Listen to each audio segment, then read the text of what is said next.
I am a bridesmaid for one of my closest friends, Jackie. I've been so excited to help. I was in charge of the bridal shower, the games, decorations, menu. I left the guest list to Jackie's sister. Due to religious reasons, I wear a headscarf. I love and am proud of it. In the group chat with other bridesmaids, I was talking about how excited I am to attend a girls-only event.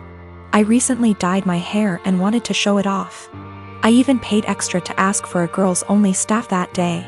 Day of, as guests arrive, I realize that one of them is Tori. I know Tori as a family friend of Jackie's, but the few times I met her, it was before her transition to female. I was aware of it but unaware she was coming to the shower. I don't mind at all OFC and she's a lovely person, but I decided to keep my scarf on. As everyone's eating later, I'm passing by the tables to make sure everyone's good, and one of the bridesmaids mentioned that they hadn't gotten to see my hair and they'd wanted to see the change in person. I tried to dismiss it at first or say, "Oh, I'll show you later." But the other girls at the table got curious. I got uncomfortable and I just said, "Oh, I'm actually not really comfortable taking it off right now," when pressed as to why. I said there's guests I don't feel comfortable taking it off in front of. There was a collective "Oh." And I thought, cool, that's over. But one girl got aggressive and asked if I'm referring to Tori. She's loud and other tables turned to look. I don't answer. The girl asks if I wear one around men, so I say yes. She says there's no men here, so clearly you should take it off.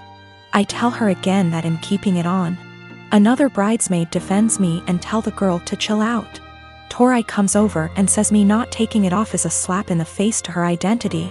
I'm just shocked and had no clue what to do. Eventually Tori and a few girls left saying they felt it was disrespectful. I feel awful that this ruined a beautiful day for my friend. It's causing more trouble with people threatening to leave the wedding over discrimination towards me or towards Tori. I don't think I was in the wrong. Just as Tori can be Tori, I can be me. I feel like it would be the equivalent of me making Tori or someone else adjust for me. I feel like we should just accept and respect each other, rather than be woke one-sided. My question is more about being honest as to why I couldn't. Jackie is on my side, but Jackie's sister is giving her hell for it, saying she purposely left out that detail in the guest list to test me. Jackie says I should have brushed it off and said I was having a bad hair day or avoided giving an answer. I didn't ever mention Tori's name in my answer, and I don't think my answer was rude. But seeing how much stress it's causing him, thinking I should have made up a lie? When I said no, Tori and a few others pushed it and Tori gave the ultimatum that I have to take it off as a sign of respect or they would leave. I said no. They ridiculed me, my faith, and even the bride and others for defending me. They were blatantly hateful towards my religion, and Jackie's sister purposely arranged for this to happen. For the religious standpoint, I am not aware of where she is in transitioning or what her sexual preferences are. I would never ask either, as that is personal.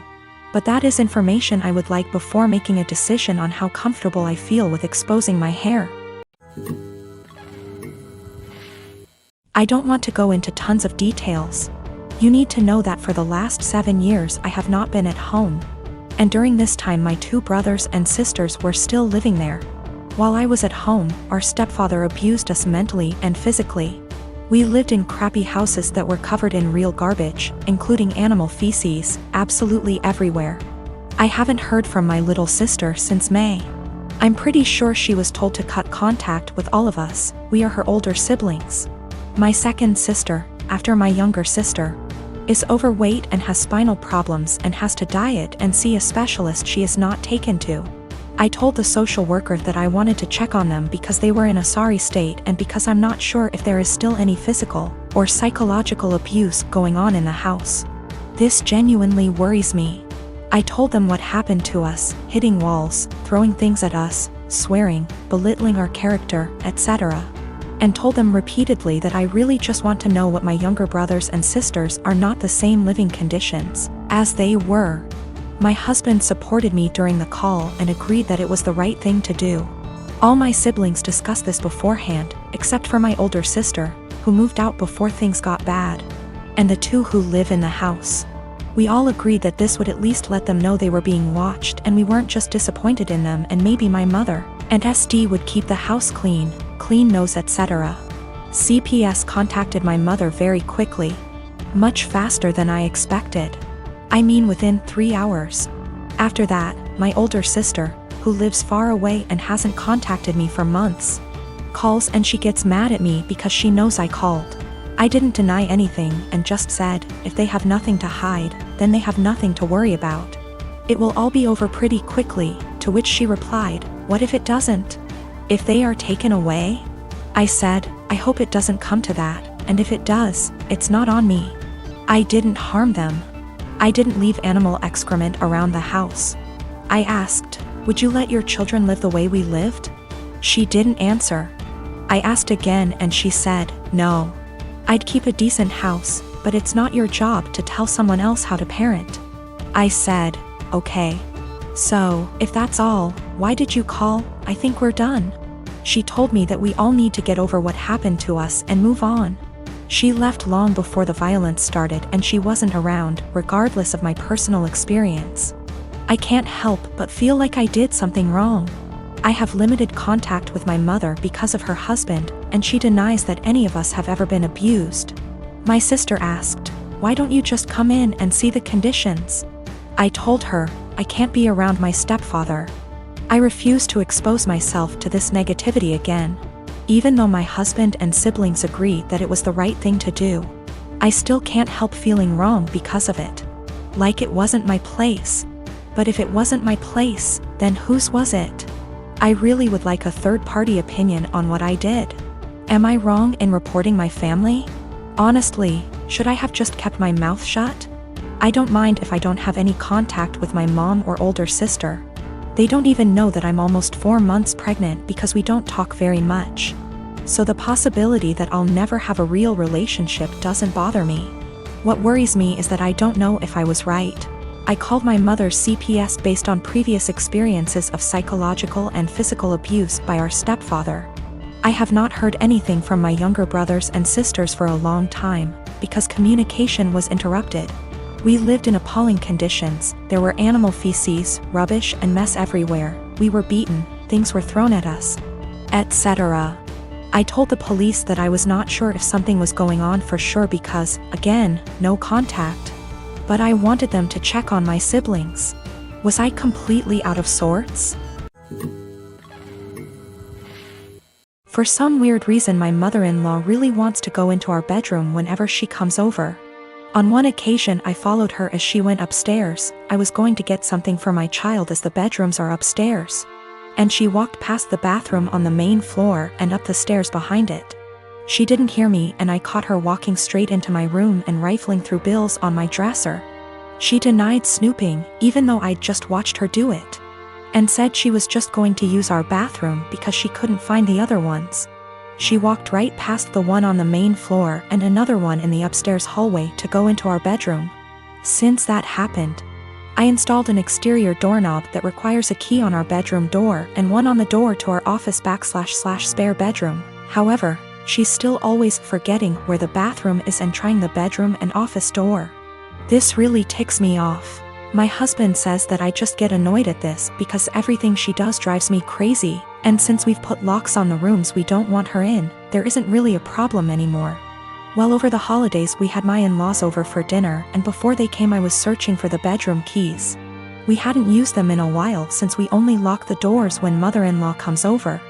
My husband told me we didn't need to lock the doors since she wouldn't try to get into the rooms, and I insisted that she would because she loves to snoop.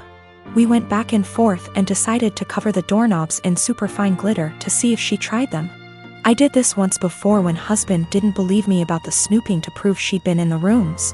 Last time she ignored the glitter and we didn't say anything about it, but then my husband couldn't deny that she'd tried to snoop.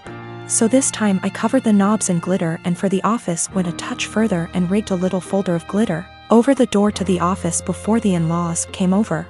I left it one side unlocked, French doors, and it was set so if you walked in the room you would get covered in glitter. Husband goes out of his way to show his mom the main floor bathroom when they got here and specifically asks his parents and sister not to go upstairs. There's a baby gate so the kids can't get upstairs either. Well, guess who had to go to the bathroom and got covered in glitter and had it all over their hands and hair? She completely lost it and started screaming at me, so I yelled back, and now my husband is saying I went too far. Apparently her car is ruined now too because it's covered in glitter that she can't get cleaned up. I will be ordering some cellulose glitter that is biodegradable and safer for future projects. And if she comes over again, I will set up a camera. Or at least print out some fun fake documents so if she snoops again, she can at least find something interesting. I am a 32 years old female, and I was raised Mormon, but I'm not now, nor do I follow any other religion. My mom is still very much in the cult. As such, she has the typical Mormon mindset regarding gender roles and all that bullshit. Granted, I still think she'd be this way without her religion, though maybe not as bad. We get along splendidly, except when the topic of her religion comes up, which doesn't often. She's visiting right now. I don't see her in person much, but she came down for my birthday. It's also important to note that I have 2 sons. My 5-year-old has a mohawk. My 3-year-old has shaggy, shoulder-length hair. He's never had a haircut for a multitude of reasons, none of which would even be asked if he were a girl. Not long after she got here, she started going in on his hair. This is not the first time she's given her opinion on it. Why don't I cut it? Don't I want to prevent him from being bullied? Or from people thinking he's a girl? Because he hasn't asked and I want it to be his choice. Because he acts like I'm murdering him when I brush his teeth and hair. Because he also flails around like he's having an exorcism, so imagine that with a pair of scissors. Because if someone sees long hair and assumes girl, that's on them, and a simple, he's a boy, corrects it. But mostly it's because I don't want to. She got pissed and said what she really thought, which was, well, I just don't like long hair on boys. Clearly. Yet she has no problem with my other son's mohawk. Guess that's boyish enough for her. And she said it in front of both my sons, which pissed me off. I said the first thing which came to my head, which was, if you have a problem with long hair on boys, I suggest you take it up with your Lord and Savior Jesus Christ. You can start by asking him to get a haircut. Call John the barber. Bruh. If looks could kill, I'd be in outer darkness right now. She steeped in her anger for a while but didn't say anything else. She hasn't changed her opinion, nor will she. But I don't think she wants to get roasted again either, so she won't bring it up anymore. I feel like we're both assholes. As much as I hate her religion, that was also a low blow, and I have a tendency to speak first, regret later. Though I don't necessarily regret my words, I do regret how they made her feel. She is my mom after all.